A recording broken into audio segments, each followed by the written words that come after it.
Hello বন্ধুরা, তোমাদের সকলকে স্বাগত জানাই পিথিসাস কুটি লাইফে। যেমন ভাবা তেমন কাজ, ভেবেছিলাম প্রতিদিন একটু একটু করে তোমাদের সঙ্গে ভিডিও দেওয়ার চেষ্টা করব। তাই ঝিলম গুপ্তর মতো একটু ভ্লগ করার চেষ্টা করছি। ওই আর কি, যে বলে না ডেলি ভ্লগ, সেইটাই আর কি। ভোর 5:30টায় উঠে পড়েছি, ছেলে পড়তে বসেছে, আমি এদিকে তরকারি পাতি সব কেটে কুটে নিয়ে রেডি করে নিয়েছি যা যা রান্না হবে। তারপর বসিয়ে দিয়েছি চা। ছেলে পড়াশোনা করছে, আমারও ম্যাজমেজে ভাবটা কাটছে না, তাই 2 কাপ চা বসিয়ে দিলাম।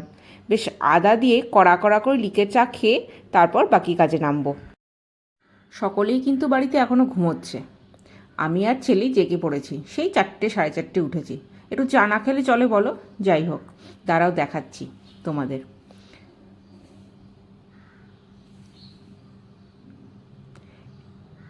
এই দেখো, এইদিকে আমার বর ঘুমোচ্ছে, এইদিকে হচ্ছে আমার ছেলে পড়াশোনা করছে।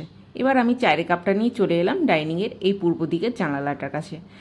জানালাটার সামনে দেখার মতো কিছুই নেই, শুধুই চারিদিকে কংক্রিটের জঙ্গল। কিন্তু ওই আর কি, প্রথম সূর্যের ওঠাটা, একটু লাল আকাশ, সকালবেলায় ঝাড়ুদার দাদার একটু ঝাড় দিয়ে যাওয়া, একটু খবর কাগজে পেপার দেওয়া, এইসব আর কি উপভোগ করি আর চাটা খাই। তারপর বেশি সময় নষ্ট না করে চাটা খেয়ে বাকি কাজকর্ম সেরে এক বালতি কেচে কুচে নিয়ে চলে গেলাম ছাদে। বাবা সকাল সকাল কি রৌদ্র, আর ছাদে ওঠাই দায় এখন। তারপর ঝটপট জামা কাপড় মেলে দিলাম।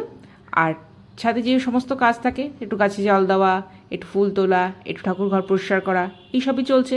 সকালবেলায় মিষ্টি হাওয়াটা কিন্তু বড্ড ভালো লাগে। কি সুন্দর হাওয়া বইছে দেখো, গাছের পাতাগুলো নড়ছে। কিন্তু বেশিক্ষণ ছাদে সময় কাটালে তো চলবে না, বরের অফিস আছে, ছেলের স্কুল আছে, তাই ঝটপট কাজ সেরে নিয়ে নিচে চলে যেতে হবে রান্না করতে। গাছগুলোতে এখন নতুন নতুন পাতা বেরোচ্ছে, পুরনো পাতা সব ঝরে যাচ্ছে, আর বসন্তের নতুন কচি কচি পাতা, নতুন নতুন ফুলের কড়ি আসছে, কি না ভালো লাগে। যাই হোক, কিছুটা কাজ তো ভোরবেলা উঠে আগিয়ে রেখেছিলাম, সবজিপাতি কাটাকুটি সারা, ডালটাও সেদ্ধ করে রেখেছিলাম। এইবার ঝটপট একটু ডাল ছুঁকে দিলাম, একটু বাঁধাকপির তরকারি আর একটু ভাজা করে দিলাম, ব্যাস।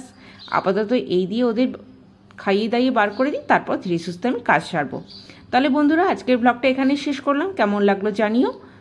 আর এরকম আরও ভিডিও পাওয়ার জন্য আমার চ্যানেলটাকে সাবস্ক্রাইব করতে কিন্তু ভুলো না। টাটা।